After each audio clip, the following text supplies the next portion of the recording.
Bem-vindo aqui para mais um vídeo que nós vamos conversar sobre a nossa carteira aberta de investimentos, trazendo informações, no geral, do mercado que vão na direção da nossa carteira e o quanto isso vem a influenciar positiva, eventualmente, talvez não tanto, naquilo que é a nossa intenção, receber proventos por conta daquelas empresas que nós colocamos na carteira.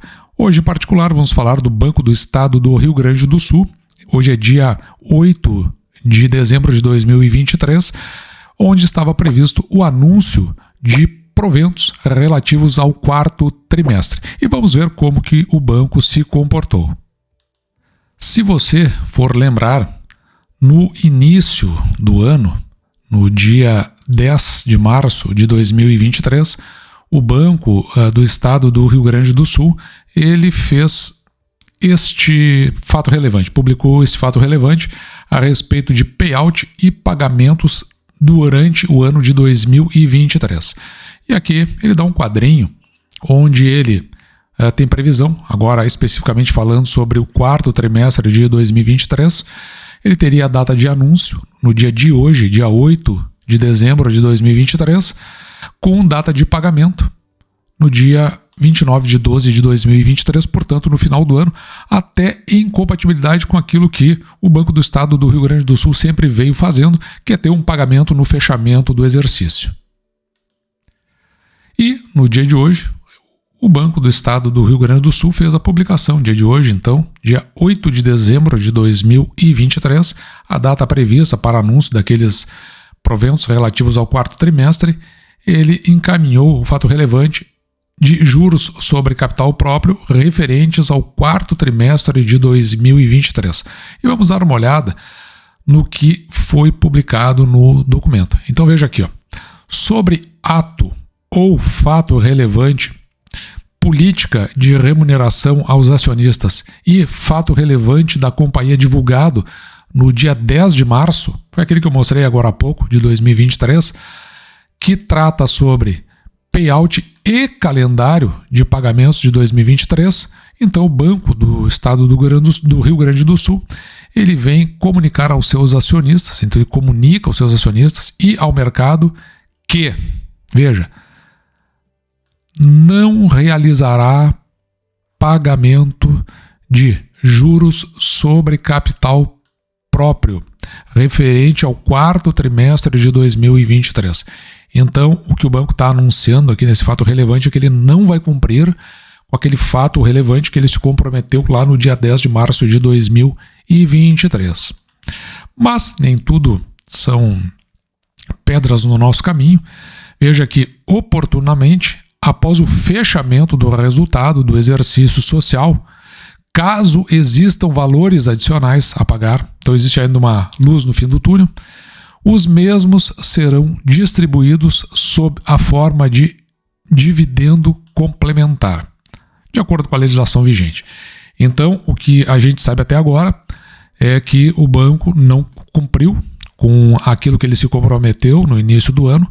A gente não sabe as causas, as motivações, provavelmente só devemos saber por conta da publicação dos resultados relativos ao quarto trimestre de 2023, que deve acontecer lá pelo mês de fevereiro. Normalmente é um dos últimos bancos a fazer, então fica ali entre fevereiro e março com esse fechamento, onde talvez ele possa fazer algum, não digo nessa época, né, mas nesse intervalo, até lá, fazer algum anúncio desses dividendos intercalares, para a gente entender adequadamente o que ocorreu com o banco.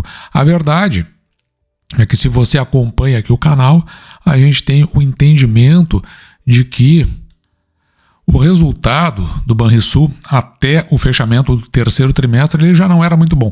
Ele, embora em termos de lucro líquido viesse a superar aqui o que nós tínhamos projetado lá no início do ano, veja que, se nós olharmos para o passado, é um banco que já teve lucro líquido acima de 1 bilhão. E agora ele vem patinando aí nos últimos tempos abaixo dos 900 mil.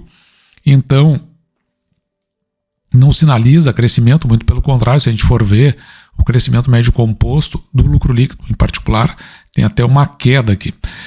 Então, a gente precisa, na verdade, olhar para os resultados que serão publicados para que a gente possa ter uma noção do que talvez esteja acontecendo com o Banco do Estado do Rio Grande do Sul. E é curioso como o mercado já imediatamente, né, ele começa a responder. Veja que a ação ela já cai aqui, já chegou a bater 1%, mas é muito recente ainda.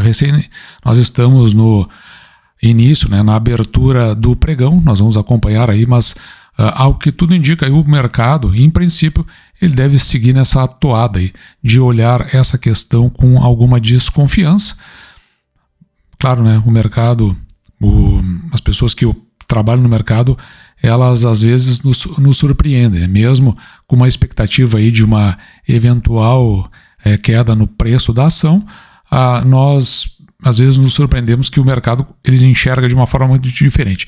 De qualquer forma, recém são 10 horas e 7 minutos, é muito cedo para fazer qualquer tipo de avaliação, mas ao que está tudo indicando, aí pode ser que o mercado ele acabe como um todo, não só o Banco do Estado do Rio Grande do Sul, mas ele vindo a promover alguma queda um pouco mais representativa frente a todo o crescimento que ele teve nos últimos tempos. E o Banrisul, evidentemente, não é diferente em relação a essa questão, principalmente depois de ter divulgado esse fato relevante. Mas eu sou obrigado a confessar algo para você, porque justamente por conta dessas questões que eu gosto muito do mercado. São essas surpresas que fazem ele se mexer, ele se movimentar. Isso aí, evidentemente, é uma questão de muito curto prazo. Nós vamos ver aí entre 1, 2 ou 3 meses o que de fato pode ter acontecido e, inclusive, até depois vamos ver a possibilidade de que notícias venham ao mercado para nos trazer um esclarecimento sobre essa questão, principalmente porque provavelmente a mídia especializada deve ir atrás daqueles representantes do Banco do Estado do Rio Grande do Sul para entender. Nós temos que lembrar também que o Banco do Estado do Rio Grande do Sul ele está atualmente com um novo presidente, tem uma nova diretoria e inclusive um novo CFO. Então, tudo isso foi trocado. E claro que as decisões de hoje não são as decisões de ontem, uma vez que as tomadas de decisões elas têm esse apelo num banco que é estatal mais político. Aquelas pessoas que estão fazendo a composição ali são pessoas que fazem uma composição política do banco. Então a gente até tem essa visão, essa ideia de que as decisões tomadas, evidentemente, quando o meio político ele tem essa característica, né? Sempre que existe uma nova direção, uma nova gestão, sempre se faz proposições às vezes duras do ponto de vista crítico aos seus anteriores e se começa a tomar medidas diferentes como se essas medidas fossem as mais corretas. Mas acredito que isso aí deva ser revisto ao longo desses meses que vão passar, principalmente depois de avaliar os resultados do banco, onde ele deve provavelmente fazer o anúncio daqueles dividendos intercalares conforme o banco mesmo anunciou. Essa é a expectativa. Eu gosto do mercado justamente porque isto balança, isto faz com que a gente comece a enxergar a ação por um outro paradigma, ela acabe reduzindo o seu valor e com isso começam a surgir as oportunidades, porque como a gente acompanha trimestralmente os resultados, a gente sabe que não pode ficar muito diferente daquela nossa curva. Muito pelo contrário, ela vai andando na direção de modo a se fechar ali, ficar muito perto do que a gente avalia. E com isso a gente tem uma certa segurança, uma margem de segurança bastante significativa justamente para fazer investimento. Além disso, nós temos um grande investidor que está junto conosco aí agora, com mais de 5% das ações preferenciais do banco, que é a BlackRock. Ela não estaria investindo se ela não tivesse enxergando algo muito parecido com o que nós estamos vendo. Então, dito isso, a mensagem aqui não é tranquilizadora de forma alguma. Eu preferia que os proventos fossem pagos, mas se eles forem pagos agora, forem pagos em janeiro e fevereiro, na verdade não vai ter muita relevância, porque as metas do canal estão sendo adequadamente cumpridas. Então, dito isso, eu vou ficando por aqui, espero você tenha gostado, me despeço de você, desejando que você fique com Deus e deixando, como sempre, o meu grande abraço!